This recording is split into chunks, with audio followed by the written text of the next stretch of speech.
Muy bien, Emanuel Alonso, Mari Violeta, Juan Diego y Daniel. Muy bien. Adelante, chicos. Buenas tardes a todos nuestros compañeros. Hoy vamos a hablar sobre lo que es la apendicitis aguda. Bueno, en cuanto a lo de la historia, pasamos con lo que es la época medieval, que cogí 5 puntos, empezando en lo que es 1515, lo cual en esta época fue el primero en abrir, fue el primero en abrir y drenar un acceso en lo que es la fosilía de cada derecha, creando el diagnóstico en sí de tiflitis o peritlitis. Después nos remontamos al año 1886, donde vamos a ver que el término de lo que es apendicitis fue usado por primera vez por el patólogo de lo que es Fitz, que identificó en sí al apéndice como un causante de la mayoría de la patología inflamatoria de la fosilía derecha, describió también signos, síntomas, su progresión de la inflamación, de la peritonitis, y por último lo que enfatizó es que el mejor tratamiento era su rápida extirpación. Luego en 1887 vamos a ver que Morton en sí hizo la primera apendicectomía exitosa en un cuadro de apendicitis aguda, y a partir de entonces esta operación se popularizó. Entonces vamos a ver que en 1889 Charles McBurney escribió su famoso punto doloroso y razonó correctamente que era menos dañino intervenir en sí tempranamente para explorar y extirpar el apéndice antes de la perforación. Esto reduce en sí la mortalidad y complicaciones graves, como la peritonitis, abscesos. Y en 1940 vamos a ver que el siguiente paso en la historia del tratamiento de la apendicitis aguda fue con la aparición de los primeros antibióticos que permitió la reducción de las complicaciones infecciosas.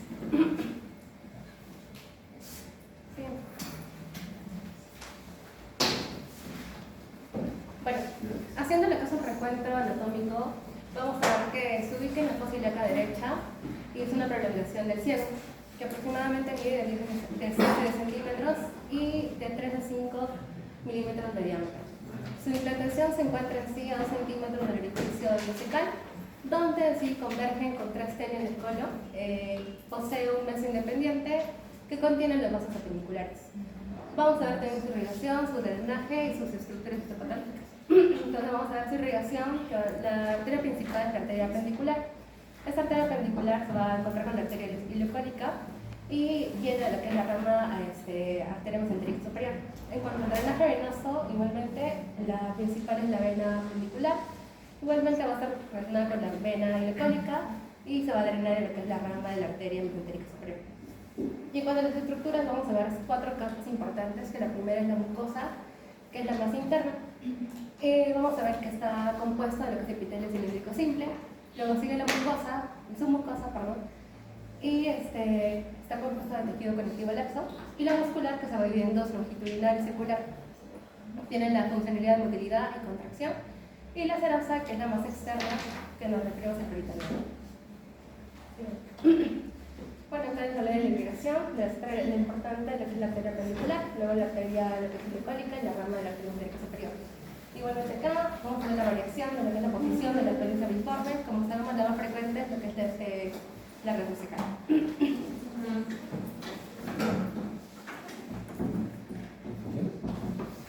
Bueno, ahora la definición.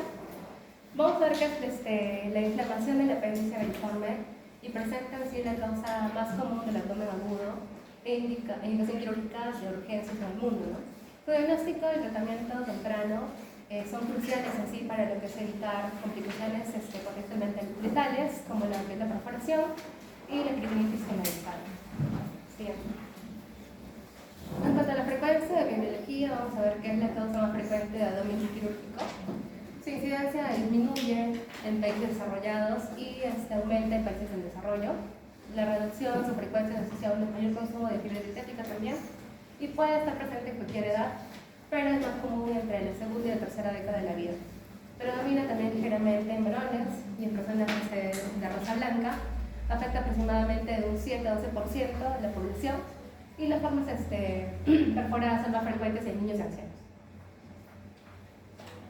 En cuanto a la etiología, vamos a ver que la causa primaria en sí de la apendicitis aguda es la obstrucción de la luz apendicular.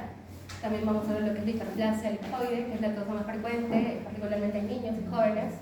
También vamos a ver las infecciones virales o bacterianas previas que pueden desencadenar lo que es una hiperplasia reactiva, ¿no?, de los folículos linfoides, a las mucosas, brillando en sí de luz. El fecalito, que también lo conocemos como lo que es el felicolito, que es más frecuente en lo que son los adultos. Vamos a ver también cuerpos extraños, como son semillas de fruta, parásitos como los enterovirus cerebrovasculares, o tumores en casos de menos frecuentes. Y la estación espirosa, que es secundaria a episodios inflamatorios premusclínicos. Bueno, en cuanto a la patogenia, esta plantea en sí, ¿no?, que es la apendicitis, se origina por la obstrucción mecánica del útero reticular, lo que desencadena en sí un proceso inflamatorio progresivo que puede llevar a necrosis y perforación. En este caso vamos a seguir lo que es la secuencia de Hohenstein, donde nos da los pasos de, primeramente, la obstrucción de la luz appendicular, que puede ser, como dijimos, por un fecalitis, un linfoide, parásitos o cuerpos extraños. Después, por la acumulación de mocos y erupciones intestinales, que puede ser por el aumento de la presión dentro del apéndice, seguidamente de lo que es la compresión del drenaje venoso y linfático, lo cual es la congestión de la pared appendicular, el edema y isquemia de la mucosa, que puede favorecer en sí la proliferación bacteriana, la inflamación temporal, que la infección progresa desde la mucosa hacia todas las capas, y las complicaciones más evolutivas, que son la gangrena por isquemia severa y la perforación por peritonitis localizada generalizada.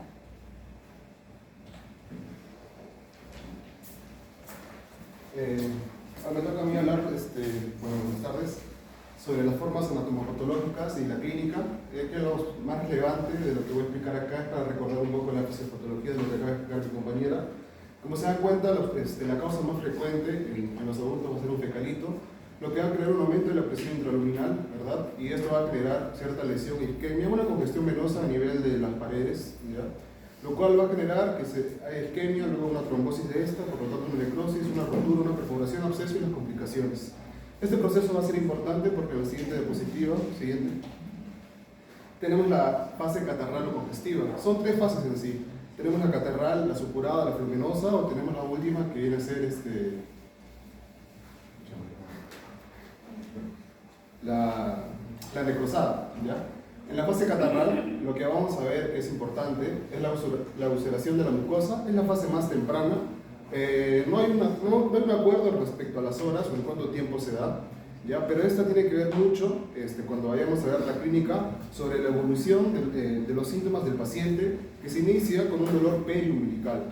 Probablemente no es 100% sensible ni 100% específico, ¿no? Más adelante voy a mostrar una tabla sobre la sensibilidad y la especificidad de cada síntoma que puede presentar el paciente. Bueno, así lo muestra la revista JAMA, ¿no? Pero en este caso se va a ver una ulceración de la mucosa, un exudado inflamatorio purulento. Vamos a ver también un exudado purulento dentro de la luz, ¿no? En esta fase solo se va a ver afectado la parte de la mucosa, que es la parte más interna, la que está contigua al lumen, y también la parte submucosa. Pero ¿cómo así se afecta la parte visceral, el peritoneo visceral, que es la parte serosa? La inflamación va a provocar que haya como cierta atracción de la parte visceral, haciendo que se produzca un dolor difuso en toda la parte del abdomen. Y es por eso que hay un dolor vago y un dolor periumbilical. Siguiente. Luego tenemos la supurada, la flegmonosa. Esta supurada flegmonosa va a ser importante porque acá va a ocurrir lo que viene a ser el dolor a nivel de la fosa ilíaca derecha, ¿no? O donde encontramos el signo de McBurney. Y se da porque acá las cuatro capas histológicas de lo que viene a ser el apéndice se van a ver comprometidas. Se van a encontrar, en las características histopatológicas, pocas glándulas, como se dan cuenta no hay muchas comparada a la anterior. Van a haber gran número de neutrófilos en las cuatro capas, hasta la serosa, donde ya se va a formar incluso exudado filinoso en la parte superficial. Y bueno, acá lo que ocurre es que el dolor se va a producir porque se va a ver afectado lo que viene a ser el peritoneo parietal. Y como se va a ver afectado el peritoneo parietal, se va a producir esa localización del dolor que presentan normalmente los pacientes, ¿no?, cuando se evalúa. Siguiente, por favor. Luego tenemos la parte gangrenosa o necrosada. La parte gangrenosa o necrosada es cuando ya hay una inflamación grave y continua de toda la pared que va a provocar una necrosis extensa. Esta parte no se delimita bien, gangrenosa, ya perforada, porque justamente ya el tiempo que puede transcurrir puede ser muy poco, puede llegar a la perforación y a la complicación de la apendicitis. Como dice ahí, predispone mucho a la perforación del apéndice. E incluso algunos separan la clasificación anatomopatológica en simples y complejas, donde colocan a a la gangrenosa y a la perforada como complejas, y a la supurado por venosa y a la catarral o congestiva como simples. No lo coloqué acá para no marear.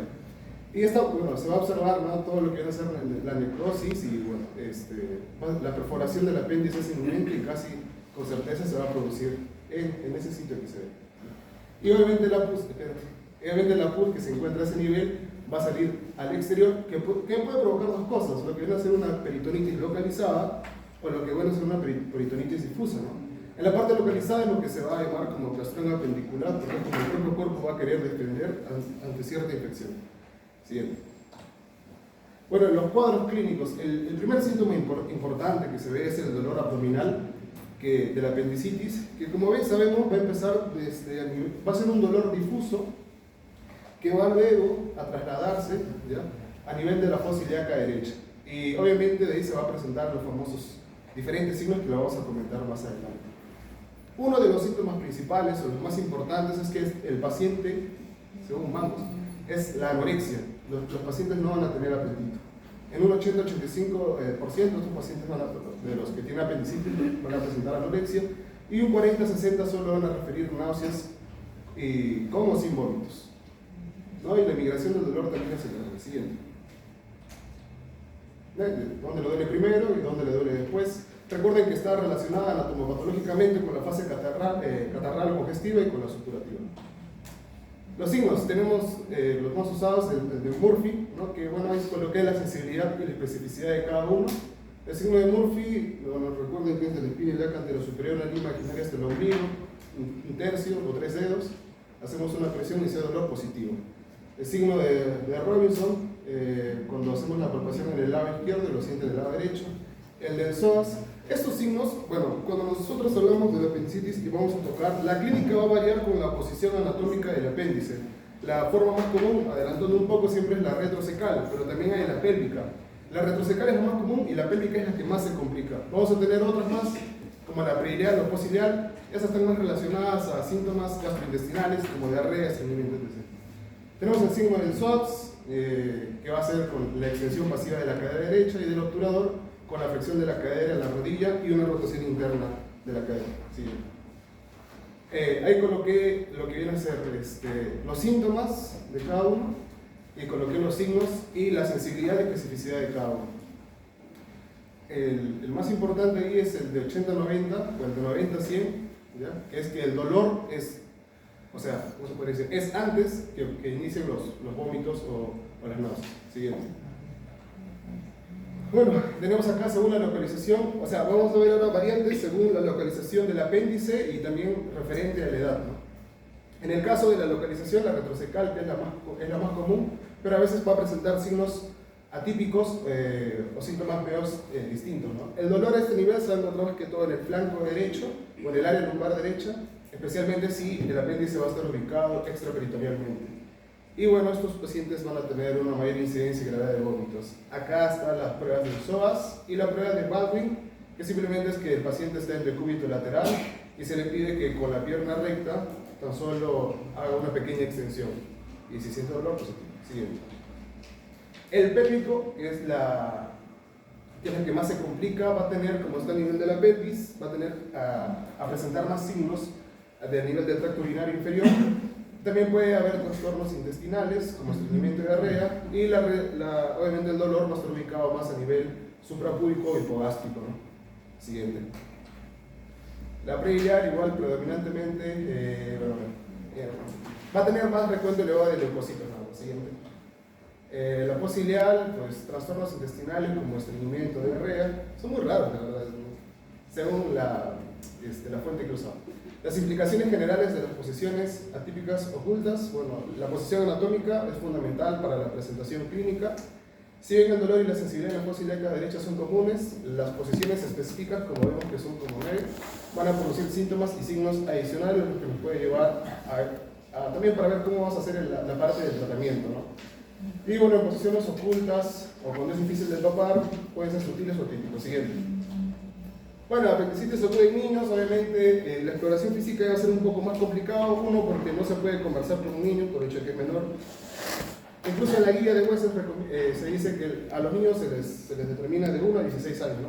pero supongamos que sea de 1,5 o de 1,6, no refieren o no te localizan muy bien el dolor, así que va a ser un poco complicado al momento de hacer una buena anamnesis.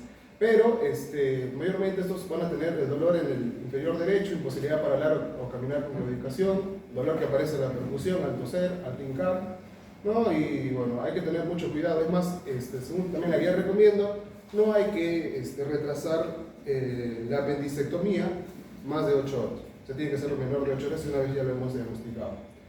Y bueno, como ven en los niños menores de 5 años, tiene una tasa de apendicectomía negativa del 25% y una tasa de perforación apendicular del 45%. Siguiente. Bueno, en ancianos el dolor va a ser más a nivel de hipogastrio, muy difícil que refieran el dolor en la fosa ilíaca derecha. Y como dice acá, con poca frecuencia se informa el antecedente de dolor plurilumical que se desplaza hacia la fosa ilíaca derecha y no hay criterios que identifiquen definitivamente a los pacientes con la apendicitis aguda que tienen riesgo de perforación.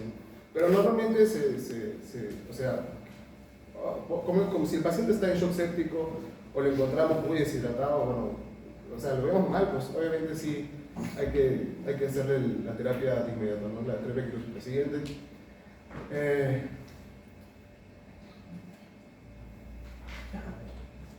Ya.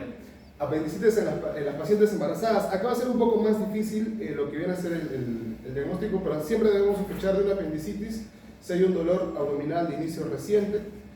El signo más constante va a ser el dolor que va a ser aplicado en el lado derecho del abdomen.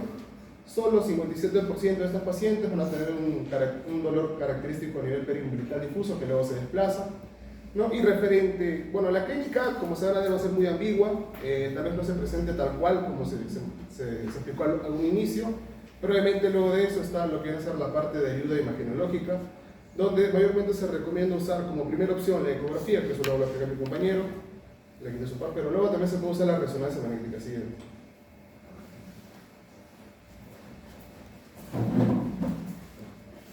Ahora pasando a lo que se va a hacer sobre el diagnóstico de la apendicitis, vamos a ver que en sí el diagnóstico puede ser complicado, como he mencionado el doctor, o complicado porque va a haber una variación clínica dependiendo de las varias características del paciente, ¿no? Como eso mencionamos, la característica clínica va a depender tanto de la posición que va a tener el apéndice, de la edad del paciente, o si el propio género del paciente, o las propias características de eso, ¿no? Vamos a ver que para el diagnóstico vamos a tener que integrar tanto una anamnesis como un examen físico, y si son necesarias pruebas de laboratorio o pruebas de imágenes. Vamos, que en sí van a existir sistemas de puntuaciones que van a combinar dos hallazgos psicológicos con marcadores de laboratorio que van a estimar cuál va a ser el riesgo del paciente de tener o no tener apendicitis, y esto nos va a ayudar tanto a ver cuáles son las medidas que vamos a tomar o no tomar con ese paciente. Y vamos a ver que el sistema de puntuaciones clínicas SCORE va a estar diseñado para estandarizar la evaluación del paciente que va a tener sospecha de una apendicitis aguda, va a permitir reducir la subjetividad propia del médico que lo examine y va a facilitar estratificar los riesgos que va a tener o no el paciente y nos ayuda a dar cuál va a ser, nos ayuda a tomar las decisiones clínicas. Vamos a ver primero el SCORE que hemos utilizado para hacer el lavado de SCORE, que va a ser un sistema de puntuación que va a utilizar tanto criterios clínicos como laboratoriales, va a tener una sensibilidad del 80%, y encima va a tener un punto de corte de 5 puntos, cualquier menor de 5 puntos va a tener baja probabilidad de que sea una apendicitis, y mayor de 5 puntos sí va a tener la posibilidad de que sí sea, y en 7 puntos va a ser mucho más alta la posibilidad. Los criterios clínicos va a ser la cronología de Murphy, que va a ser la migración de epigastrio hacia la fosa ilíaca derecha, la presencia de anorexia, la presencia de náuseas, signos como el dolor en la fosa ilíaca derecha, el signo de Bloomberg, hay una temperatura mayor de 37 grados, y examen laboratorio para encontrar una leucocitosis con marcada neutrofilia. En sí vamos a ver que el valor con lo que hemos utilizado, usualmente guías como la de Jerusalén va a indicar que ya no se utilice tanto, sino va a utilizar los siguientes scores. Vamos a hacer como el apéndice inflamatory response, que es el EA, que en vez de usar factores como la leucocitosis, no usa solo la leucocitosis, también usa biomarcadores como la proteína C reactiva. Vamos a ver que tiene una sensibilidad del 92%, de evaluar los mismos parámetros clínicos que han evaluado, pero ahora va a dar diferente puntuación dependiendo de qué tanto es el dolor. Usa una temperatura de 38.5, igual evalúa si hay una leucocitosis con marcador neutrofilia, y más el parámetro de proteína C reactiva. Igual tiene un punto de corte intermedio de 5, que debe ser probabilidad baja o alta, siendo valores mayor de 9 o alto riesgo. Y por último también hay otro que lanzó también la guía de Jerusalén, que es el Adult Apendicitis Score, que a diferencia de los demás, este se marca una puntuación diferente si eres hombre o mujer en edad fértil, o sea, que tiene una necesidad del 93%, y este también evalúa, y en cambio, en evaluar proteína selectiva, evalúa si se fue tomar antes o después de las 24 horas y los diferentes valores. Vamos a ver que el uso de esta score va a reducir el necesario de imágenes. Pues, en sí, todos los score vamos a ver que más o menos las imágenes va a estar solo dedicada a pacientes que tengan un riesgo intermedio o que haya dudas acerca de sí o no el diagnóstico o que tengan otro más. O que haya posibilidades de diagnósticos diferenciales. Sí. Como prueba laboratoria, la principal va a ser usar una prueba, un hemograma para hacer leucocitosis, con marcada o neutrofilia, y vamos a ver que usualmente se puede una leucocitosis de 18.000 leucocitos, y con por la idea de que cuando esto supera los 18.000, ya pensar que hay posiblemente una perforación de absceso. También se estudia un análisis de orina, usualmente posible para dar diagnósticos diferenciales.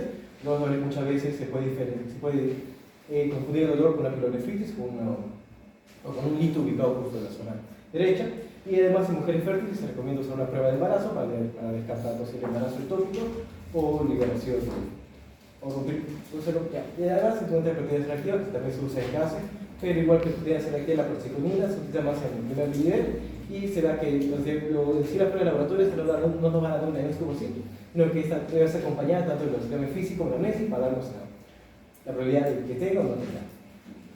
Bueno, rol de imagen, vamos a ver que en sí, las imágenes, como dijo, se va más o menos indicar por pacientes de medio riesgo que no se logre, riesgo intermedio que no se logre llegar a la conclusión de que sí o no tenga la apendicitis, y en sí también nos va a ayudar el problema en pacientes que no tengan los síntomas clásicos. Vamos a ver que solo un 70% más o menos de la población va a tener los síntomas clásicos, ya que esto se van a hacer diferentes tanto en niños, ancianos, o embarazadas como mujeres fértiles. En el primer examen de imagen vamos a hacer radiografía simple, cuando va a tener un valor limitado, esto nos ayuda para descartar los diagnósticos, y en algunos casos permite la observación de algún fecalito en la fosa derecha. En la ecografía luminal vamos a ver que esta es la técnica inicial de preferencia, ya que va a ser más fácil de hacer, se puede hacer justo en emergencia con el paciente en cama, y además es rápido y económico y no expone al paciente a radiación. Este permite visualizar el apéndice. Usualmente podemos ver el signo de apendicitis como un apéndice con un diámetro mayor de 6 milímetros, engrosamiento de las paredes, hiperecogenicidad de la grasa adyacente, la presencia de un apedicolito, el signo de Diana, que va a ser imágenes con CT, que va a ser el resultado de la pared engrosada, y podemos ya pensar también en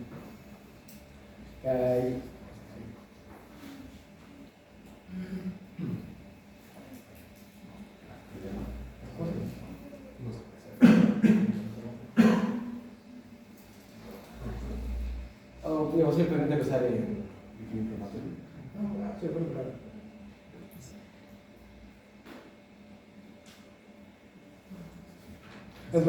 que hay ya está perforada con el signo de cuando la pared no está cuando la pared está íntima o cuando se encuentra un fecalito fuera del área.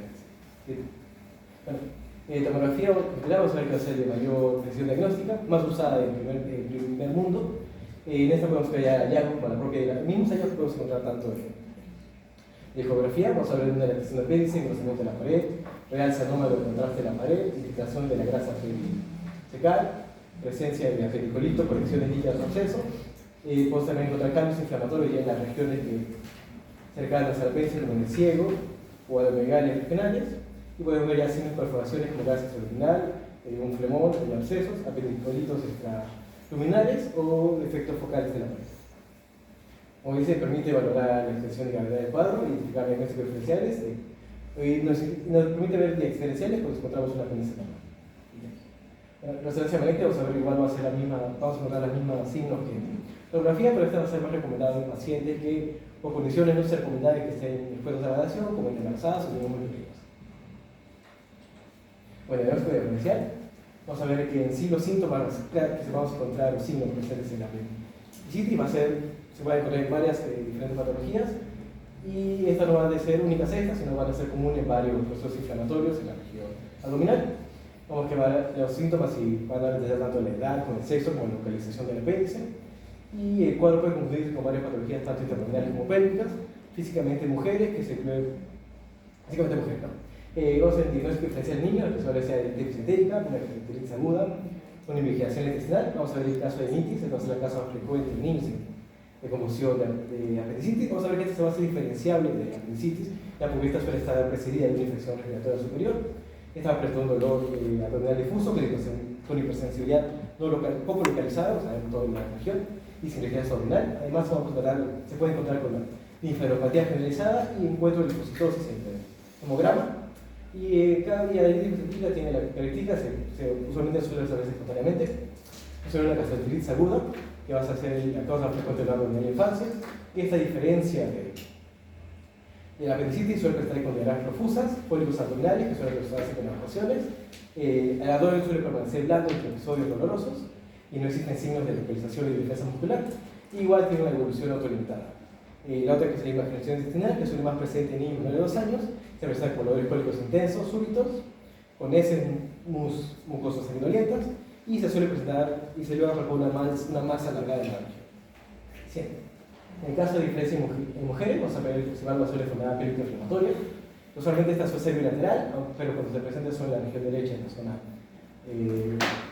tuárica ovárica derecha, suele confundirse con la apendicitis. Es de protón abdominal difuso, en este caso no suele ser defensa muscular, y en el momento del palpado del cuello uterino causa dolor intenso. Vamos a ver ruptura del folículo grave como ruptura del vaso ectópico. Esta va a importar tanto la amnesis, a ver cuándo ha sido la última fecha de menstruación de la paciente. Usualmente el folículo grave suele presentarse aumento de la ovulación y causa dolor abdominal inferior leve transitorio, que suele presentar cuando hay una agresión del folículo del ovario derecho. Rotura del embarazo ectópico, suele un dolor recurrente oral inferior, también igual cuando es un embarazo ectópico que está ubicado en las trompas o en la zona ovárica derecha. Suele acompañarse con una amenorrea previa sobre la vaginal anterior o pérdida o frecuencia y los niveles se deben encontrar en el laboratorio niveles elevados de proteínas y de sexo hematocrino por la propia hemorragia generada por esta. Y también podemos encontrar la torsión quista ovárica, que igual cuando este se presenta en la región derecha. Con otras cosas intestinales, se puede cumplir con la divertículos de Meckel, que presenta un cuadro similar a una apendicitis, especialmente por la cercanía de 60 centímetros de la válvula visceral. Y usualmente vamos a ver que la principal en las cosas intestinales usualmente se hace la diferencial una vez ya hace una laparotomía exploratoria y se encuentra una apendicitis normal, pues se encuentra una zona inflamada en otro lado. Tiritis Crohn usualmente en las fases agudas, debe ser comportada con fiebre, dolor y hipersensibilidad de la misma zona, y como imitando la tuberculosis de la hepatitis. Y lesiones colónicas, ya en pacientes mayores podemos encontrar tanto infartos mesentéricos, problemas de adherencias. Bueno, y un cuadro más explicando las diferentes patologías que podemos encontrar dependiendo de cada diferencia por edad y las pruebas de diferenciadas. Considerar también adultos que hay de hacer diferenciales de presencia de itus, usualmente altas, o la presencia de litus, de lisis. Con las complicaciones, vamos a ver que estas se van a dar por causa de la perforación del apéndice. Podemos dividir en dos, que son las localizadas y las generalizadas. En localizadas vamos a ver que es el castor apendicular, que vamos a ver más adelante, que se va a dar por la perforación del apéndice, pero esta va a ser propiamente retenida por el propio cuerpo, por el propio cuerpo. Podemos estar con un flemón apendicular, que va a ser una masa inflamatoria más delimitada, con el caso FUS, o ya con un absceso propio, que es una enfermedad bien definida, como el purulento. En la clínica y el hallazgo también van a ser repetidos más adelante. Las otras complicaciones podemos tener una pruritis generalizada, que ocurre con la torsión inflamatoria ya no es propiamente diseminada, ya se puede diseminado por toda la cavidad peritoneal.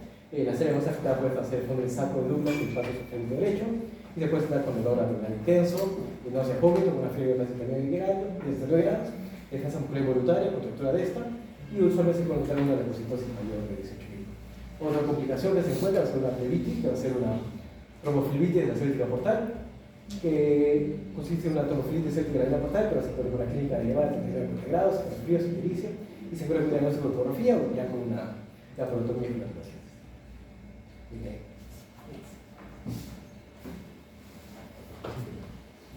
Ahora vamos a continuar con la parte del tratamiento, que el objetivo del tratamiento va a ser básicamente controlar la inflamación y la infección evitar las complicaciones como la perforación, el absceso, la peritonitis, y también de recuperación rápida, junto con una menor morbilidad. Van a haber dos grandes enfoques, el quirúrgico y el no quirúrgico. El quirúrgico que vas a tener como gol estándar, se recomienda generalmente la laparoscópica más que la abierta, pero bueno, va a depender de otros factores en general, como por ejemplo el embarazo. En el caso de la no quirúrgica va más por antibióticos, el mecanismo conservador. Para la decisión del tratamiento, algo importante a tener en cuenta es si es que la apendicitis está complicada o no complicada. Pues la complicada vas a encontrar obviamente gangrena, necrosis, perforación, absceso, peritonitis, lo cual no vas a encontrar en la complicada, y eso en conjunto con otros factores que voy a hablar después, pues van a ayudarte a la decisión de qué tratamiento seguir, ¿no? En el caso del tratamiento quirúrgico, como mencioné, el gol estándar, pues, bueno, entre comillas, indicaciones, ¿no? Se realiza para apendicitis aguda no complicada, la complicada con perforación. En el caso de que el paciente haya optado por la no quirúrgica con antibióticos y el tratamiento haya fracasado, también se utiliza una cirugía de rescate, una apendicectomía obviamente. En el caso de una embarazada o un embarazo, también se recomienda porque hay mayor riesgo de complicaciones. También especialmente durante el segundo trimestre, ya que hay menor riesgo de teratogenia, lo que vendría siendo un parto prematuro. Aparte, en el tercer trimestre, si no me equivoco, se recomienda más la laparoscópica. En el caso de los niños pequeños y adultos mayores, también porque hay un mayor riesgo de complicaciones. En cuanto a las ventajas, pues vas a extraer el apéndice inflamado, por tanto no puede haber apendicitis si no hay un apéndice, entonces no va a haber recurrencia. Aparte, lo que vendría siendo la posibilidad de explorar la cavidad abdominal te va a permitir encontrar otras patologías subyacentes, como lo que vendría siendo una presencia de un tumor. Aparte que evitas la probabilidad de fallo en el tratamiento, como sucedería en el no quirúrgico con antibióticos. Y las desventajas obviamente van a ser las inherentes a la cirugía o la anestesia, o riesgos que existan, como lo que viene siendo una infección o el daño a otros órganos adyacentes por mala técnica o algún tipo de fallo. También obviamente el tiempo de recuperación del censo hospitalario. Siguiente, por favor. Obviamente se van a encontrar la laparoscópica y la abierta, hay que compararlas porque en la laparoscópica va a haber menor tasa de recurrencia de infecciones, de incidencia de infecciones, menor dolor postoperatorio y menor tiempo de recuperación en comparación con la abierta. En la abierta pues vas a realizar una técnica de incisión por ejemplo McBurney, que es en diagonal, y la Rocky Davis, que son la misma zona, pero la Rocky Davis es horizontal. El McBurney, que obviamente coincide con el nombre del punto doloroso de McBurney, igual que el de Morris, el de Lance y el de SN, que son los puntos dolorosos. En el caso de la abierta, obviamente se va a recomendar en caso de que la laparoscopia no sea posible por falta de instrumental o por falta de personal capacitado también, por ejemplo, o en el caso de que el paciente tenga una sepsis o esté hemodinámicamente inestable. En el caso de una sepsis, por ejemplo, para la laparoscópica se requiere un neumoperitoneo, donde lo vas a hacer con CO2, ¿no? Lo que vas a hacer es que va a haber menor retorno venoso y va a quitarse la perfusión y va a haber más hipotensión, lo cual sería contraproducente en un caso de sepsis, ¿no? Siguiente, por favor. En el caso de lo que dicen los antibióticos, de todas formas, igual en el tratamiento quirúrgico usan antibióticos de profilaxis preoperatorio y también postoperatorio. En el caso del preoperatorio vas a darlo 30-60 minutos antes de realizar la incisión. Generalmente se prefieren esquemas de ceftrimetro, cefazolina metro. En el caso de resistencia o sepsis puedes ir por pipetazo. También debes ajustar los simuladores, obviamente si es que hay caso de alergia también debes tenerlo en cuenta. ¿Por qué ceftriaxona metronidazol? Debido a la flora bacteriana que va a crecer no intestinal, que va a generalmente ser gram negativa como el E. coli o anaerobias como el Bacteroides fragilis. También vas a encontrar pseudomonas CBP si no me equivoco. La Ceftriaxona entonces va a cubrir la parte de los gram negativos al E. coli, y la metro va a cubrir los anaerobios. En el caso del postoperatorio, pues va a diferenciarse según no complicada o complicada. En la no complicada, pues vas a continuarlo y puedes suspenderlo después de 24 horas en una evolución. Y en la complicada, el tratamiento intravenoso lo vas a ampliar por 3-5 días y luego continúas con el tratamiento vía oral. Igual esquemas se prefieren de ceftrimetro, pipetazo, incluso se pueden utilizar carbapenémicos según cultivo como el meropenem. Para los cuidados perioperatorios, en el caso de preoperatorios, intraoperatorios y postoperatorios, para el preoperatorio generalmente se recomienda que el paciente, bueno, no se recomienda, debe de estar en ayuno, debe tener fluidoterapia, control del dolor con analgesia de opioides o AINES, ¿no? Aunque obviamente al inicio, cuando llegue el paciente, no vas a darle el control del dolor para que va a dificultar más el diagnóstico, pero luego también lo que entiendo, los primeros antibióticos que había mencionado, obviamente para el preoperatorio. Luego, en el intraoperatorio, la técnica debe ser estéril para evitar infecciones. También debes explorar la cavidad en busca de otras patologías, otras infecciones que pueda haber, o si es que encuentras una complicación como el peritonitis, por ejemplo. En el caso del control hemostático, obviamente para evitar el sangrado, luego del postoperatorio, debes buscar que el paciente tenga analgesia, obviamente por el dolor, dieta progresiva según tolerancia, obviamente debes tener en cuenta si el paciente está botando gases o no. En el caso de movilización temprana, pues obviamente se prefiere que el paciente deambule y camine si es posible poco a poco para favorecer la expansión pulmonar, que haya movilidad intestinal, etc. Y la vigilancia de signos de infección como la fiebre, por ejemplo, u otros para ver si se presentó una infección de sitio operatorio o algún otro tipo de complicación. Siguiente, por favor. Ahora, en el caso del tratamiento no quirúrgico con antibióticos o manejo conservador, pues generalmente se busca para evitar la cirugía, es un tratamiento con antibióticos que con un seguimiento muy estrecho, que si es que falla o si hay una recurrencia, pues ya se opta por la cirugía de rescate, ¿no? Bueno, aquí las guías de Sage mencionan que cada vez es más utilizado y la apendicitis generalmente no complicada, obviamente, con tasas de éxito del 58-75%, y también hay otros estudios que comparan a grupos de pacientes tratados por el quirúrgico con el no quirúrgico. Por ejemplo, los estudios CODA y el ensayo finlandés de APA. En los estudios CODA mencionan que al día 30 el estado de salud o la recuperación del estado de salud es similar en ambos grupos. Sin embargo, al tercer mes, 90 días, el 30% de los pacientes de todas formas requirieron una apendicectomía en el grupo del no quirúrgico. Generalmente se ve más fallo en aquellos pacientes con apendicolito, y en el caso del ensayo finlandés APAC, pues también se compararon dos grupos y se encontró que a 5 años la tasa de recurrencia era del 39% en pacientes tratados con tratamiento no quirúrgico, y que obviamente igual requirieron una apendicectomía, lo que indica que si bien el tratamiento quirúrgico, el no quirúrgico, perdón, evita la cirugía, igual no, o sea, existe un riesgo de recurrencia estable que podría ser que termine necesitando de todas formas. Ahí está el estudio CODA y el ensayo APAC. Siguiente, por favor. Ahora, en cuanto al no quirúrgico, el protocolo típico es iniciar con antibióticos intravenosos, lo que por 24 a 72 horas, generalmente en esquema similar, ¿no? De ser trimetro por las mismas razones.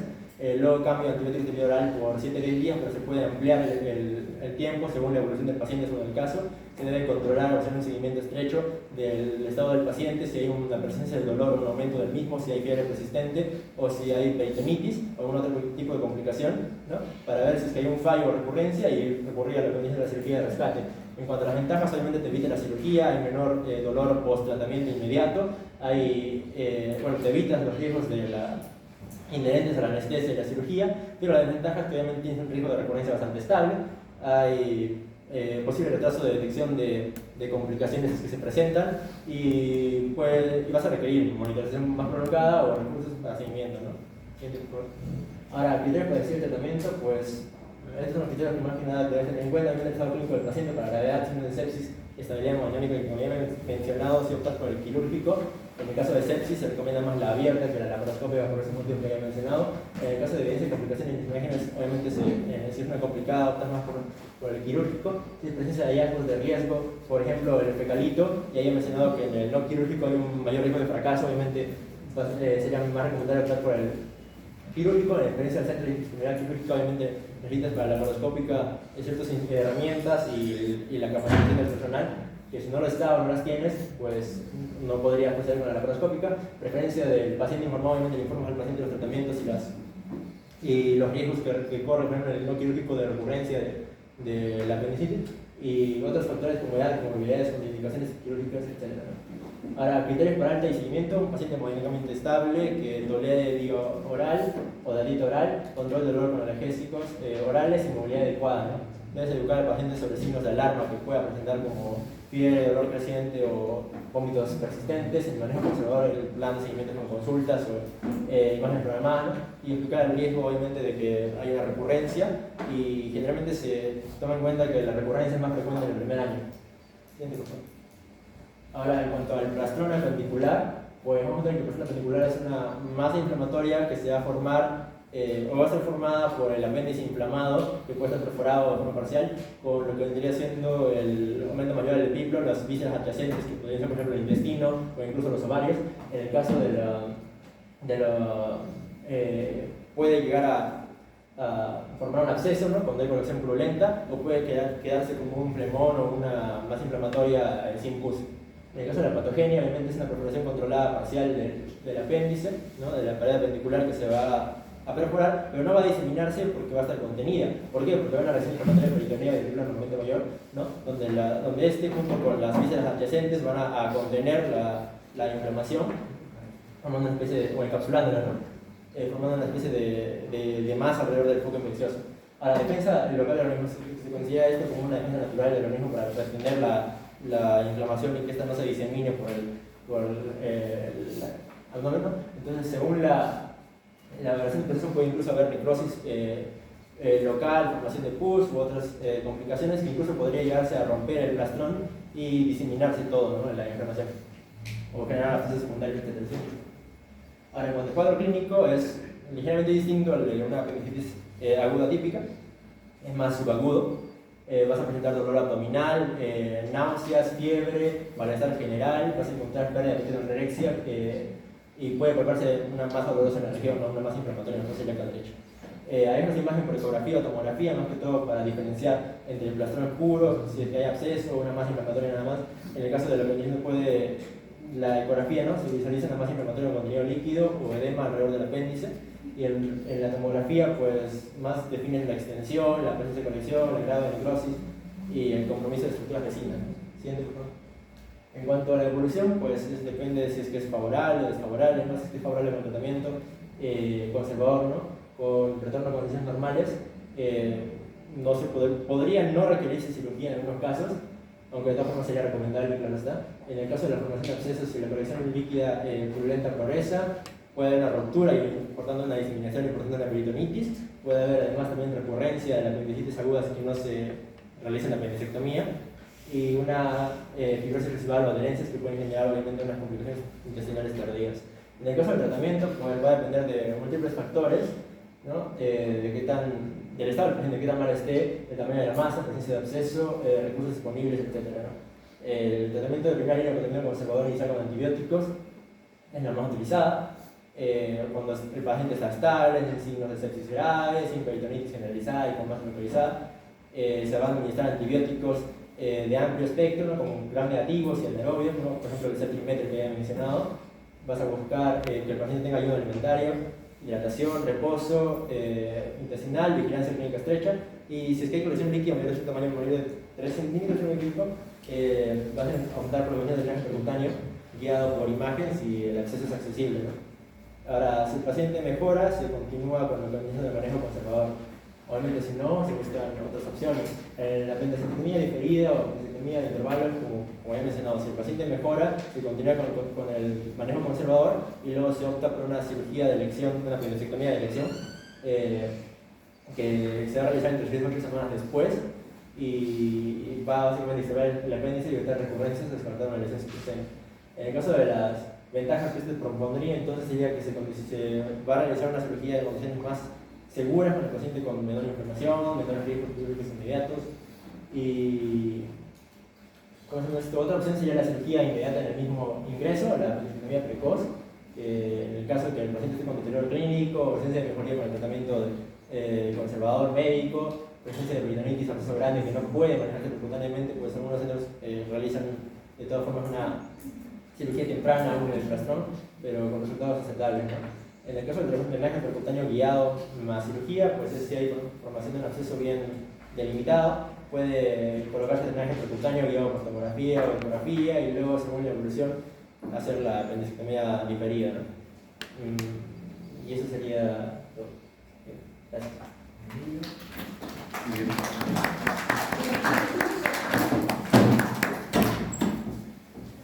Vamos a... pero primero un comentario. Justo yo cuando era estudiante de medicina estaba en la época en donde está comenzando el auge del internet. El internet comenzó en los 90, ¿no? Yo empecé a estudiar medicina en los 2000. Y internet comenzó en los 2000, ya teníamos internet y teníamos información a la mano. Podíamos buscar libros, información. Y entonces mi generación de estudiantes de nosotros empezamos ya con la información general, lo que podemos encontrar. A diferencia de generación anterior donde tenía que buscar en libros. Veo ahora que la exposición está muy bien planteada, está bien organizada, a diferencia de todos los anteriores. Pero yo creo que sospecho que es otra generación. Ustedes están en la generación del IA, ¿no? pone el nombre de la liga y te lo ordena la información de forma adecuada.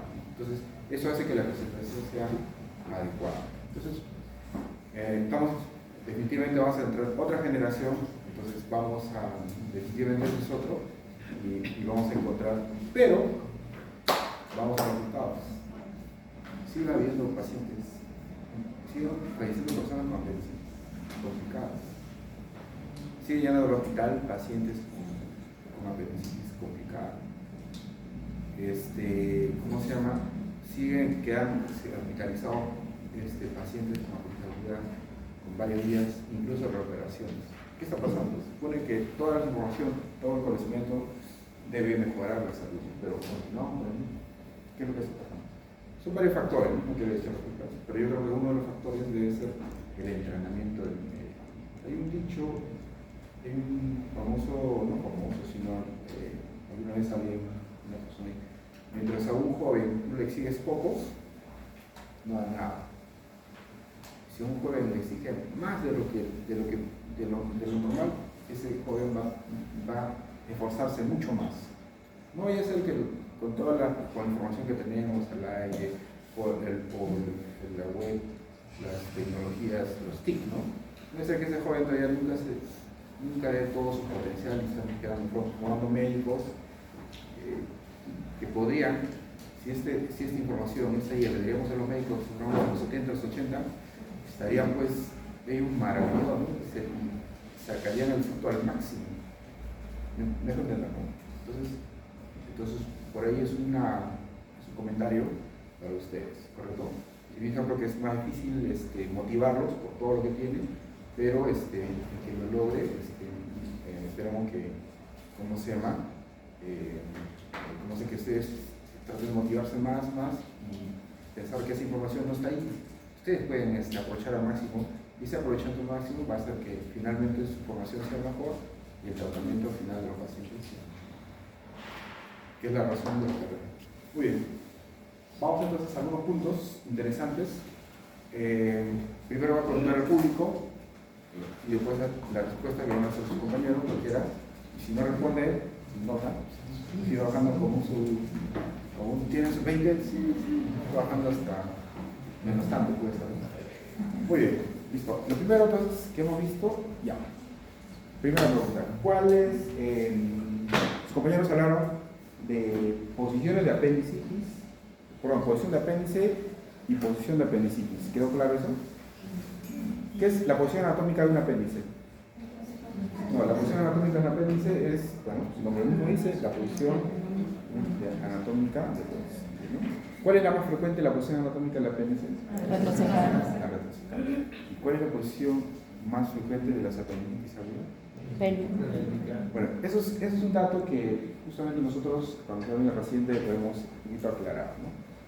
Pues igual yo tenía confusión mucho en la parte. Entonces, las apéndices, si ustedes han visto en la anatomía, la posición anatómica más frecuente del apéndice es la retrocecal. Si ustedes hacen edición de todos ustedes, la posición más frecuente es la retrocecal, ¿no? Que está detrás del ciego, incluso subseroso. Subseroso, ¿qué significa subseroso? ¿Qué entienden por subseroso? A ver, doctora Rojo. ¿Cuál es su nombre?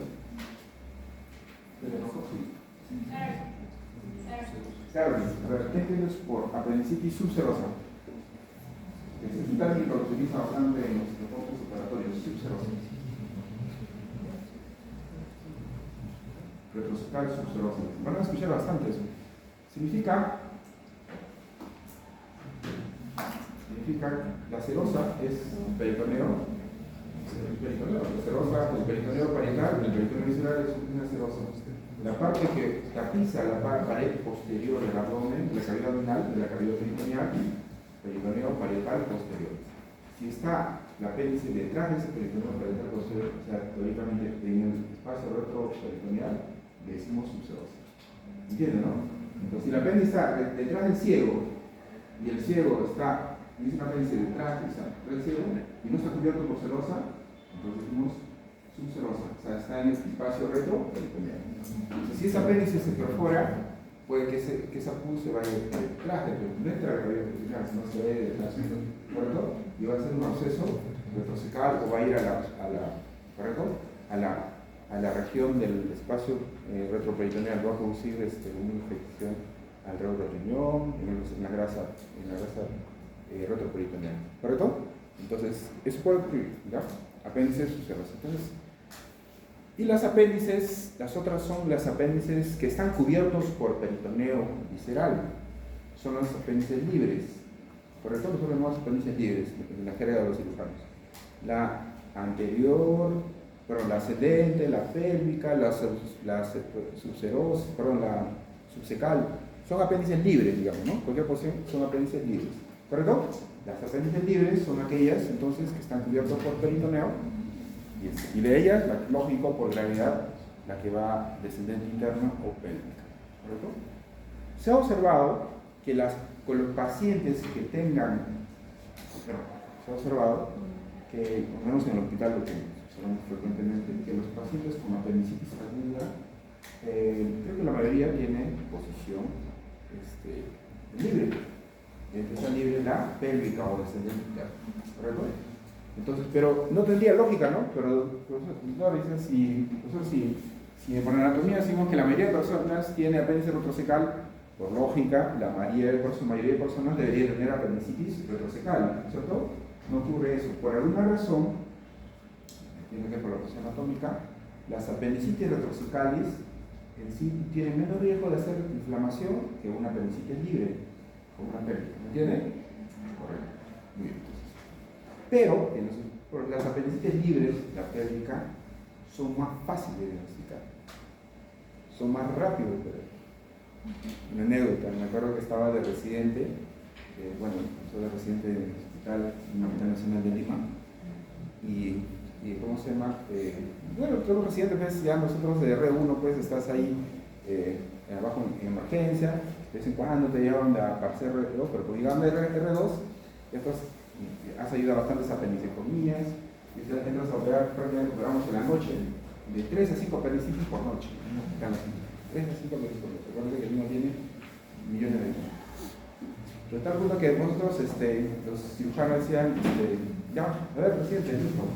Y había un récord así, de una apendicectomía de piel a piel en 7 minutos. Inició en 7 minutos. Y wow, decía, ¿qué tan rápido? Me acuerdo que yo me acerqué a 12 minutos en una cirugía. Pero después tenemos unos apéndices que tú entras, abres, son pacientes delgados, jóvenes, abres y el apéndice se presenta ahí, clicas, cierras y además no haces en abrir y cerrar, ¿correcto? Pero son pacientes generalmente fáciles de diagnosticar. Entonces nosotros como recién nos damos cuenta, este paciente tiene dolor menos de 24 horas, ha hecho migración de dolor, está con McBurney, es delgado, es varón, ha hecho una apendicitis aguda. Es reciente, sabemos que se iba a hacer rápido la cirugía, ¿correcto? En cambio, si hay un paciente obeso, no tenía cirugía en Murphy, que el dolor se iba a la espalda, había duda en el diagnóstico, esas iban a ser retroscales, eso iba a demorar, más de una hora, ¿correcto? Más todavía si traen medicales. Entonces, más o menos nos damos cuenta de esa ruptura. ¿Entienden, cierto? Ahora, la pregunta es, ¿por qué las apendicitis retrocecales serían más difíciles de diagnosticar y por qué las apendicitis libres, en este caso la pélvica, son más fáciles de diagnosticar? Vamos, doctor. Utilice todos tus conocimientos, anatomía, fisiología, semiología, medicina, guía, ¿qué más hay? A ver, simple.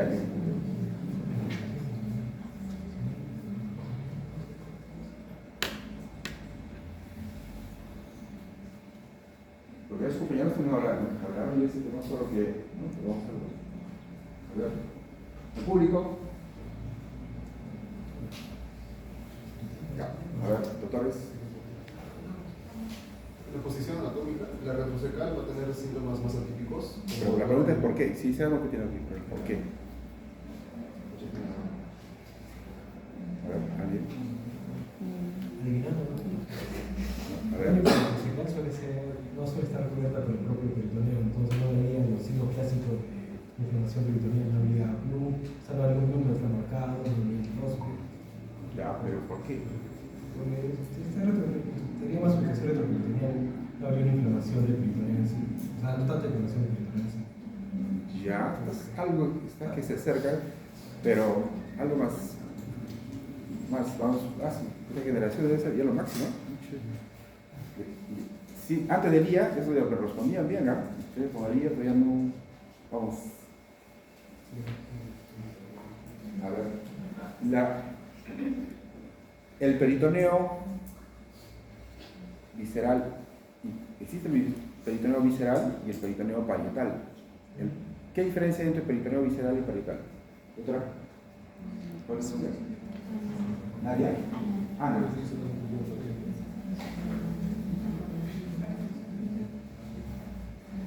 ver, ¿qué dice más? ¿Qué diferencia entre peritoneo visceral y parietal? La inervación, doctor. Muy bien, acá dice ya directo hacia el grano, inervación. Pero es la víscera siempre el parietal, ¿no? La pared. Ya, muy bien. ¿La pared, qué paredes son del peritoneo? Peritoneo anterior, peritoneo posterior, ¿no? Anterolateral, peritoneo parietal. Y la visceral, los que cubren a la víscera, ¿no? ¿Qué partes? El intestino delgado, parte del colon, hay parte del colon ascendente, no todas, parte de la mayor parte que cubre al hígado, y tiene su diferencia a nivel de inervación. ¿Cuál es la diferencia, otra? Por ejemplo, el peritoneo visceral está inervado por el plexo mesentérico y el nervio vago, que en general sus fibras son más inespecíficas, o sea, como están recubiertos de menos mielina, el dolor que cuando se siente dolor es un dolor inespecífico, por eso es un dolor en epigastrio, periumbilical, a diferencia de un dolor parietal que ya es más específico, que está por nervios, por ejemplo, los nervios iliohipogástricos, creo, que inervan toda esa zona. Entonces, por eso es más específico. Ya cuando hablamos de que, por ejemplo, hay McBurney positivo es porque ya hay una irritación del peritoneo parietal. Correcto. ¿Ya? ¿Estamos solos? Si no te pido prácticas. Sí, con usted. Ya. Peritoneo parietal y visceral. Fíjense, chicos, a ver, el peritoneo visceral, o sea, el intestino delgado, tiene inervación vegetativa, ¿correcto? El sistema simpático y el sistema parasimpático, el sistema vegetativo, tienen fibras motoras y tienen fibras receptivas, sensitivas, ¿no? Aferentes y deferentes. El simpático y el parasimpático. El simpático y el parasimpático inervan el tubo digestivo, principalmente, ¿correcto? Tienen fibras motoras y tienen fibras sensitivas, ¿correcto? El peritoneo parietal, la parte que cubre las paredes, sobre todo la pared anterior, está inervado por fibras que vienen de la columna, fibras somáticas, fibras nerviosas, las que son voluntarias, acuérdense, somáticas, las voluntarias y las que los músculos se muevan, tienen inervación motora y tienen inervación sensitiva. La inervación sensitiva es el dolor somática sensitiva, es la inervación consciente. Yo quiero pincharme acá, siento el dolor ese dolor en mi cerebro, porque es una inervación somática, consciente. ¿Entienden? La víscera no. Entonces, ¿qué ocurre inicialmente?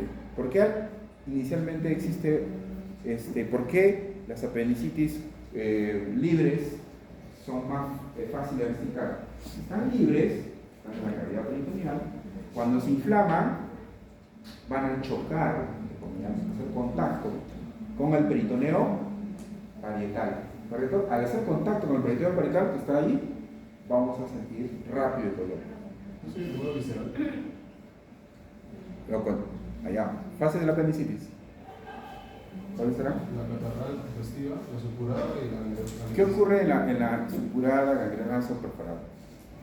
Primero se afecta en la congestiva catarral se afecta lo que viene a ser la mucosa submucosa. Ya, ¿luego qué ocurre? Luego se afecta todas las capas musculares. Ya, ¿eso en qué fase? Esa es en la supurada. Entonces en la supurada ya está afectada todas las capas y ya hay líquido periapendicular, ¿correcto? Ya hay líquido perpendicular. Y ese líquido perpendicular ya puede tocar, entre comillas, hacer contacto con el peritoneo visceral. Entonces lo que nosotros hacemos simplemente cuando hacemos el punto más duro es que estamos forzando. Acá está el apéndice, acá está el peritoneo parietal, estoy intentando ese peritoneo parietal que toque, entre comillas, toque la inflamación. ¿Me entiende, no? Entonces al yo forzar que toque, ¿me entiende, no? Ese es el signo, es lo que estamos forzando. Pero si es un apéndice retrocecal, ¿está el apéndice libre ahí? ¿Hay secreción ahí? No, está atrás. ¿Me entiende, no? Entonces no hay contacto. Entonces tú lo forzas, parece que no molesta. ¿Me entiende? ¿Me entiende? Entonces tú eres un médico que ha pasado, un estudiante que ha pasado de cirugía en forma live, por ahí, le evalúa a su paciente, el doctor me ha dicho que tenga punto más ocurre, le presiona, no tiene, no, señor, no es apéndice, va de su casa. Al día siguiente el paciente me ha dicho que no hay apéndice, fue a farmacia, que toma una.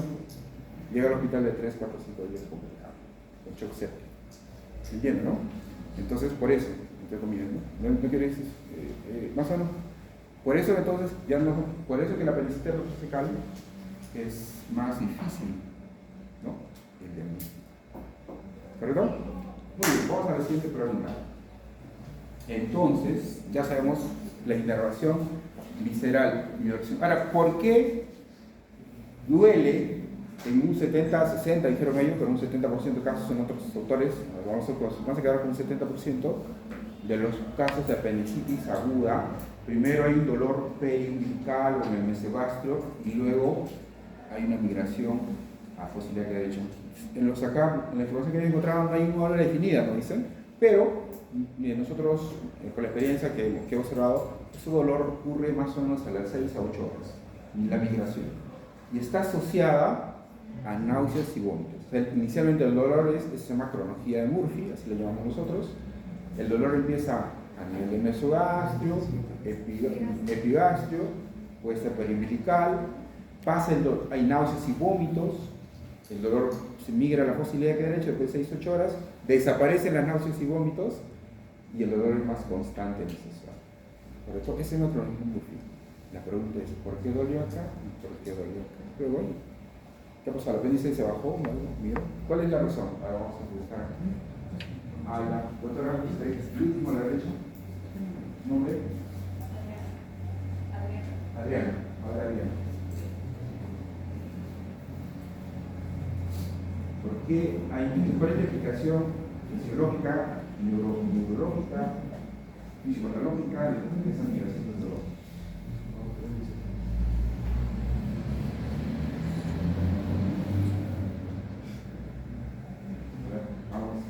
Vamos a generación guía.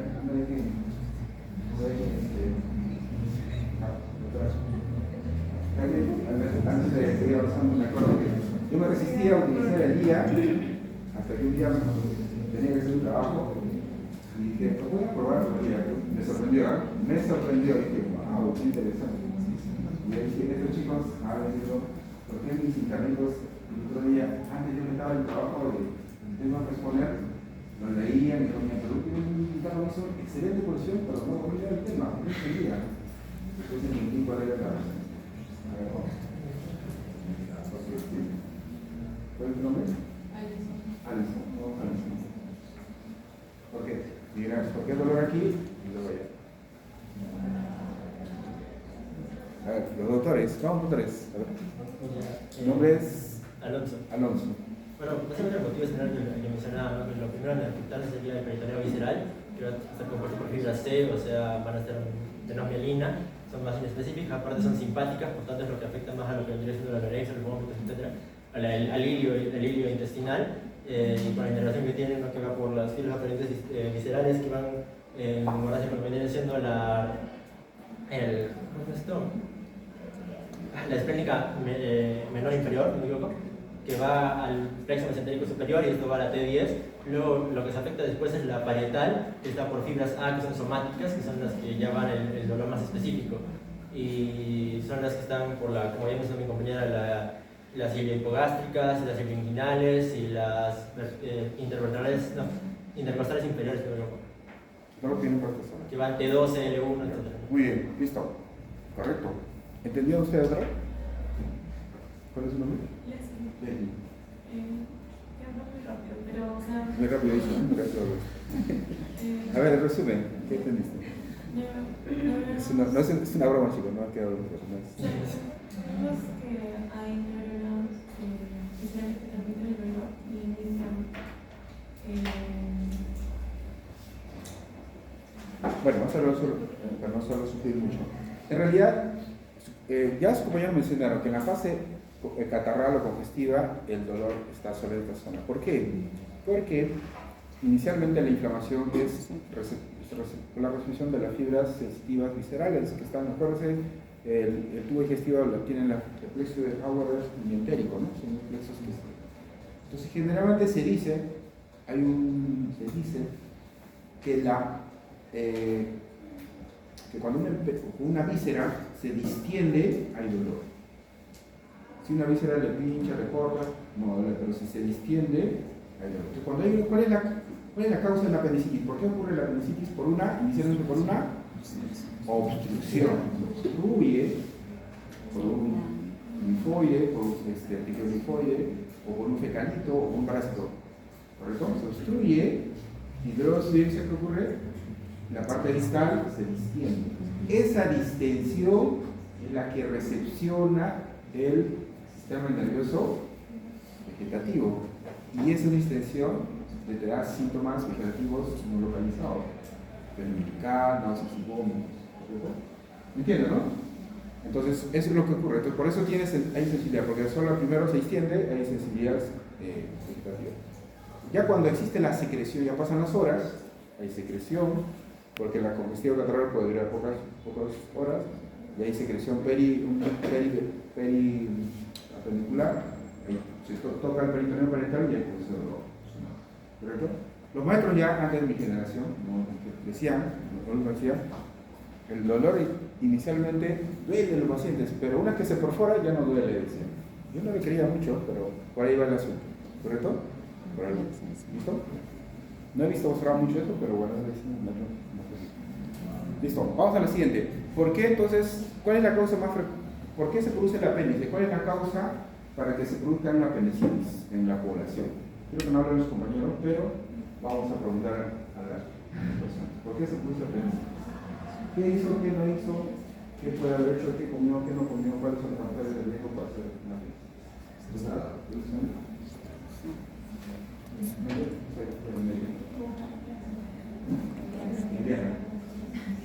Bien, vamos. ¿Cuál? A ver, vamos, compañera, usted atrás. ¿Cuál es la causa? ¿Por qué se puso el apendicitis? Será por hiperplasia de carne, Claro, yo creo que es la fisiología, por hiperplasia, pero ¿por qué? ¿Qué ocurre? Dieta alta de proteína, dice, ¿verdad? Yo no como pescado, chancho, porque me va a dar apendicitis. No, no está demostrado.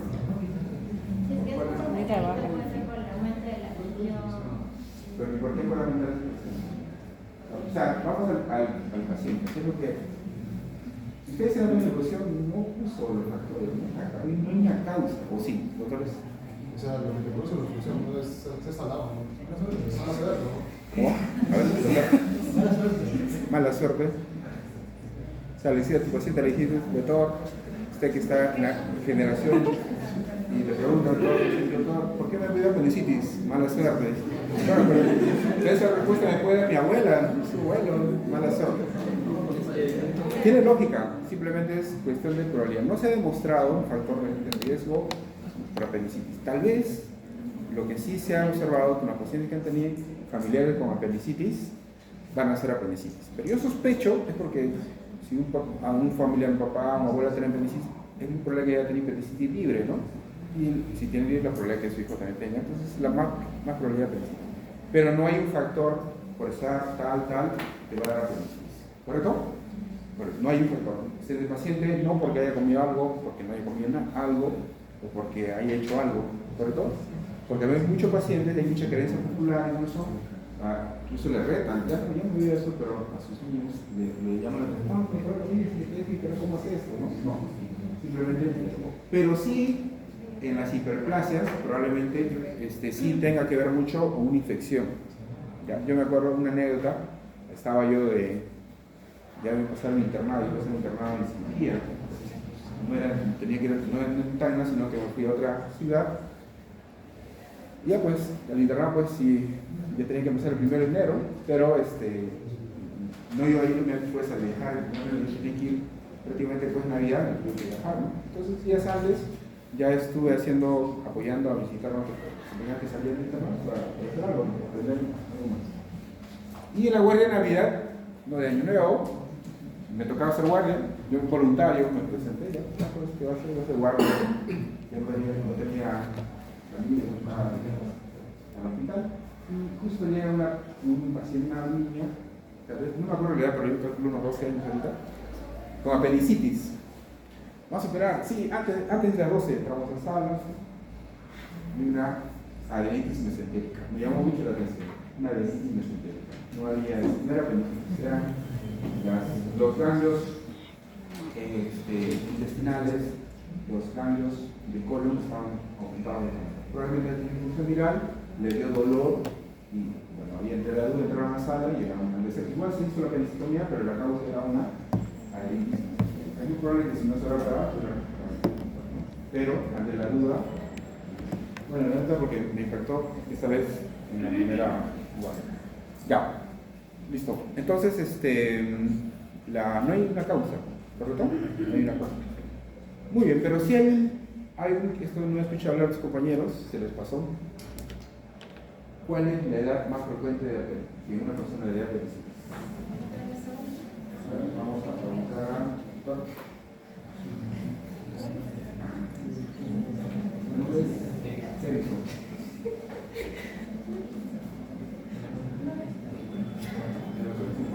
A ver, ¿otra? Milagros. Milagros. Me recomendaron la exposición de la segunda, tercera década de la... ¿Escucharon? ¿Sí, no? Sí, está bien. Ahí, entonces no estaba atento ese rato, creo que me llamó.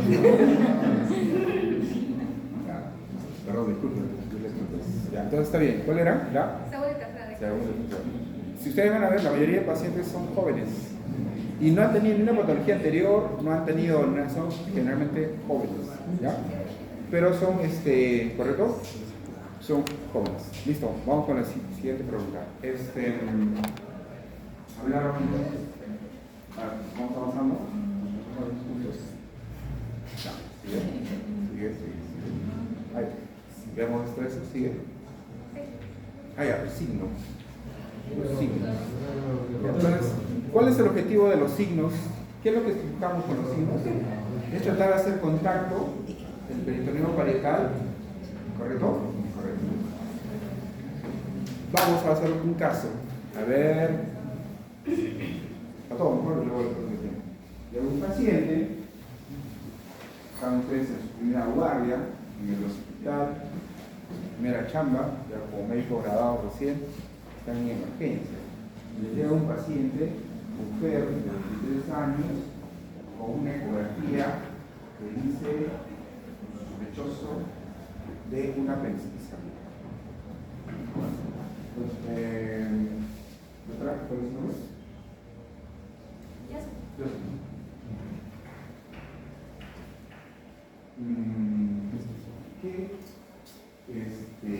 ¿Qué hay con la razón?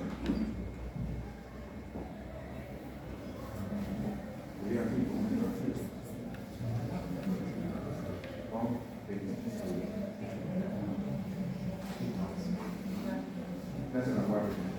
Ya.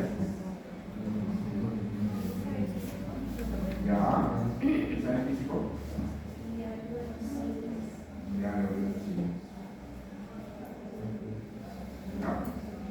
Bueno, primero lo clásico. No en ese momento no van a pedir una como examen laboratorio. Lo primero que tiene que hacer es ver cómo se comporta ese dolor. ¿Correcto? ¿Cómo se comporta el dolor? Pero la paciente no le duele. Ya le dolió, ya le pasó el dolor. Tú lo examinas, no le duele, pero tienes esa ecografía que dice apendicitis aguda. Y tienes un examen de sangre que hay leucocitos. La paciente no responde a analgésico. Está con leucocitosis. Hay ¿cómo se llama? Hay una ecografía que dice el dolor fósil acá a la derecha. La paciente ha tenido náuseas y vómitos. ¿Ha tenido? Ha tenido náuseas y vómitos. ¿Ha tenido? ¿Qué dice otra? ¿Es apendicitis? ¿No es? ¿Qué examen de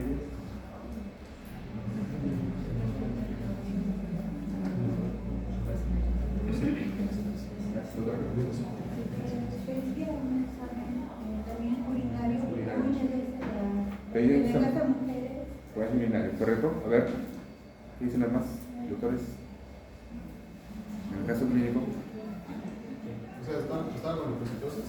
está con los resultados, si ha terminado su vómito, si tiene una patología que dice apendicitis aguda.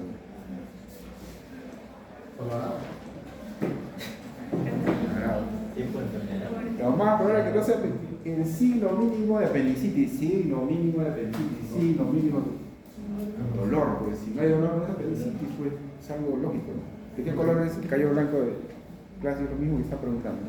O sea, lo mismo, callo blanco de signo dirígeno, ¿no? Ya. O sea, tiene que haber dolor, pues, ¿me entienden, no es cierto? Puede venir con un estudio, una tomografía, que te diga que es una posible apendicitis, pero tú lo examinas no hay dolor. El signo mínimo tiene que haber al menos dolor. ¿Me entienden, no? No nos guiamos. ¿Ya ha pasado alguna vez? Nosotros, alguna vez pasado tanta tecnología, te dicen por todas partes, pero tú lo examinas no hay dolor. ¿Me entiendes? ¿Correcto? Pues tiene que el signo mínimo, eso decían los maestros antiguos, el signo mínimo de una apendicitis es dolor. No puede tener nada, pero hay dolor. No puede tener ni leucocitosis, ni corazón normal, pero hay dolor. ¿Correcto? Entonces tiene que haber dolor. Salvo que se haya tomado, se haya inyectado analgésico o le hayan puesto algo para el dolor, ¿no? En este caso ya cambia esa cosa. ¿Sí? Muy bien, listo. Vamos avanzando. Y eso ahora hablamos de las posiciones. Sigue. Les voy a adelantar algo para que busquen el signo de, ¿qué es el signo de Adler en las universidades? El signo de Adler. Adler. No, el signo de Adler. ¿Alguien sabe? ¿Por un punto? Adler. Ya vamos a buscar ese. El signo de Adler en las universidades. Es un signo que a veces utilizamos en las embarazadas. Para que sea difícil. Listo. Muy bien. Vamos. Entonces una apendicitis se va a complicar ¿en cuántas horas aproximadamente? 24 horas. Son unos autores 24 a 36 horas, ¿no? Pues eso, cuando un paciente se complica, ¿qué quiere decir que se complica? Nosotros correlacionamos una apéndice complicada cuando una apendicitis ya está necrosada o está perforada. Si está necrosada o perforada, suele haber ya peritonitis localizada, peritonitis generalizada. ¿Correcto? Entonces nosotros han visto que el tratamiento, lo ideal es que se opere antes de que se complique, antes de que haya perforación, antes de que haya necrosis, ¿correcto? Entonces, pero antes ya cuando el paciente llega a emergencia, yo puedo diagnosticar si una apendicitis ha sido complicada o no complicada. Un paciente complicado, hablamos de que el paciente un caso es que el paciente tenía fiebre. Cuando ya ha tenido fiebre, generalmente ya está complicado. Otro, cuando el dolor haya pasado más de 24 horas o 36 horas. ¿Ya? Otro, cuando haya habido reacción peritoneal en todos los cuadrantes, ¿no? Un abdomen en tabla, reacción peritoneal. Correcto, el paciente está en sepsis. ¿Correcto? Entonces, cuando me llega así el paciente, ¿cuánto empezó? Hace 2 días ya, paciente complicado, sospecho.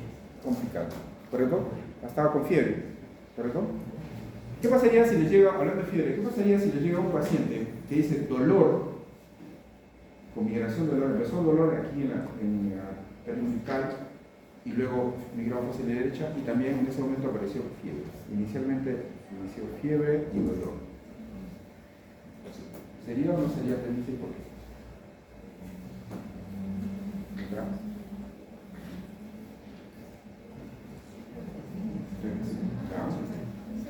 Generalmente no.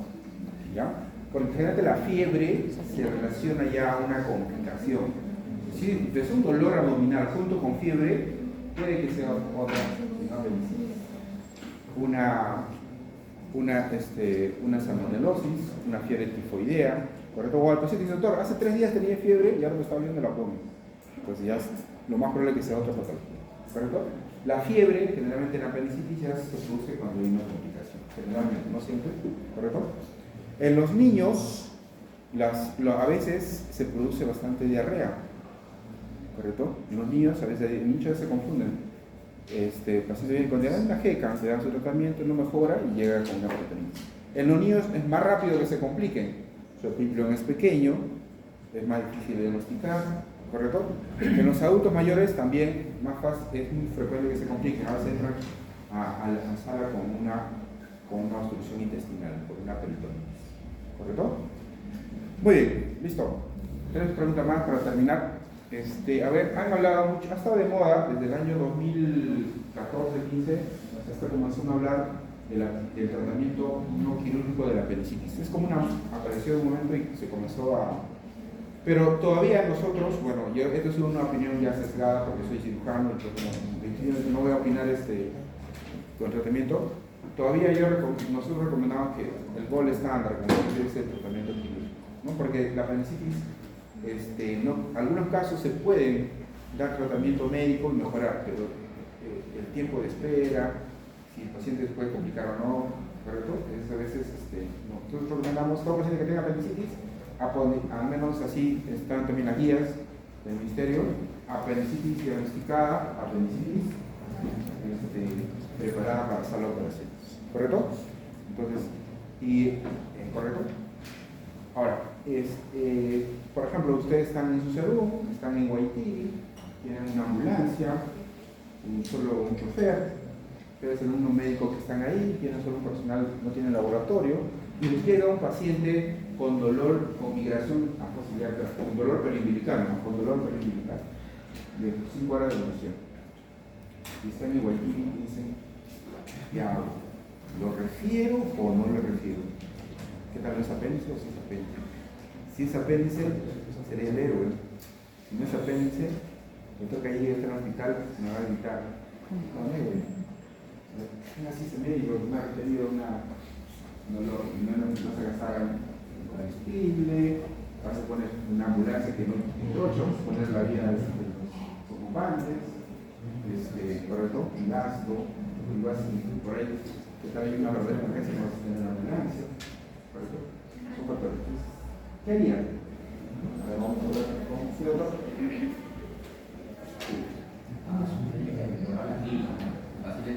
Estás en duda, estás en duda. ¿Te refieres? No, te lo digo.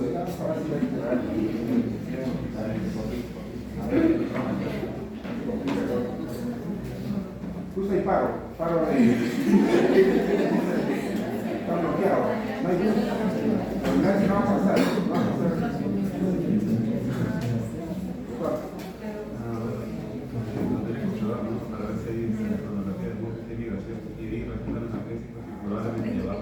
Ya está por ahí la cosa.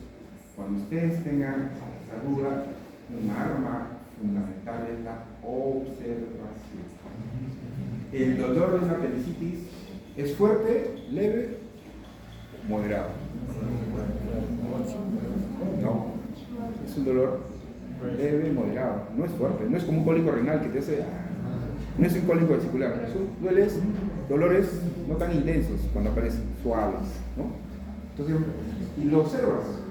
Dices, te doy el dolor, pues no lo dejas en observación, pero viendo la idiosincrasia del paciente, no, pero ¿dónde está echando la camilla? Está echando, no está haciendo nada. Así te pones un suerito, no está poniendo algo, se pone suerito el paciente, y lo examinas cada 8 horas, hasta 6 horas puedes examinar.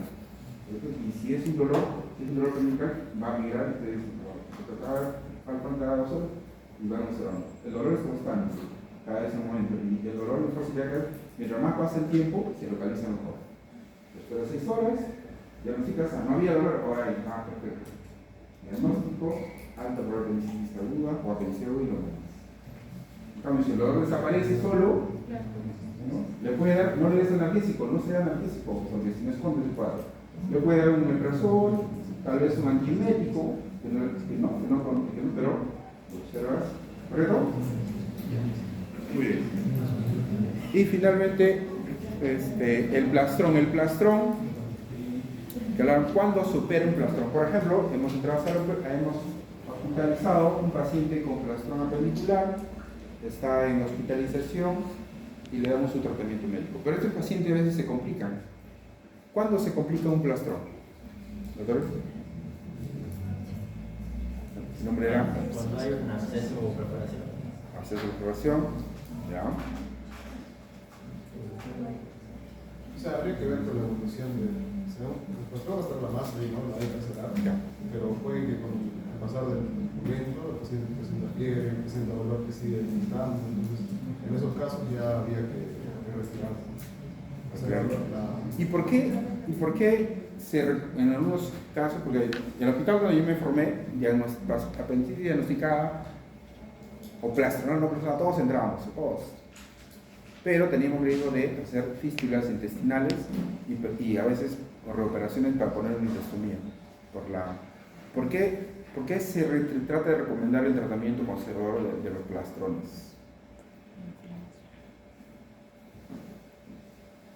¿Por qué? Porque si no, ¿por qué no decía que sí? Al contrario, no, péguenlo rápido. Cuando llegué acá al hospital Hipólito Unanue, casi daban tratamiento conservador. Yo me sorprendí que también funciona, decía, pero en realidad depende de cada hospital, ¿no? Acá en el hospital Unanue, a los plastrones, si es plastrón, le damos tratamiento médico conservador. ¿Cuál es el riesgo o por qué sería adecuado no darle al plastrón? Es simple. El plastrón es una inflamación que tanto del epíclon y también del intestino. Entonces, cuando hagamos la cirugía, hay riesgo de que al momento de desmantelar el plastrón podamos perforar el intestino. ¿Correcto? Esa perforación va a conllevar a que pueda ser una peritonitis, dehiscencia, hay que suturar, o se complica el paciente. Entonces, ¿me entienden, no? O sea, operar un plastrón es más riesgo que una apendicitis no complicada. Si es complicada una apendicitis, de hecho tienes que operarle con todos los riesgos que haya, porque si no se opera, el paciente va a evolucionar a peor, ¿no? Pero si es un plastrón, tú dices, ¿le doy tratamiento conservador o lo opero? Entonces si lo operamos, el riesgo alto de perforación, ¿correcto? Entonces, pero a pesar de eso, a veces el plastrón evoluciona mal. Entonces, cuando un paciente se complica, ¿cuándo se complica? Cuando el absceso crece, es una peritonitis, o sea, el paciente va a tener que pasar fiebre, va a ser una sepsis, en ese caso tiene que operar. Otro, cuando el paciente no está comiendo, hay una obstrucción. Si no va a comer y está la masa, no tiene sentido, tiene que entrar a la sala, porque el paciente tiene que comer, ¿no? Otro, cuando el paciente no puede soportar el dolor. Cuando hay signo de sepsis, mucha fiebre, cuando hay signo de obstrucción y cuando el paciente tiene mucho dolor, hay que entrar a la sala de operaciones. ¿Ya? Muy bien, listo. ¿Alguna pregunta de sus compañeros? Pero ha sido un tema interesante. Vamos a quedar ahí. Queda mi pendiente de mi clase porque vamos a poner las notas a sus compañeros. ¿Preguntas? Ya que no hay, vamos al... ¿Me pasaron, no? Sí, los números no le pasaron.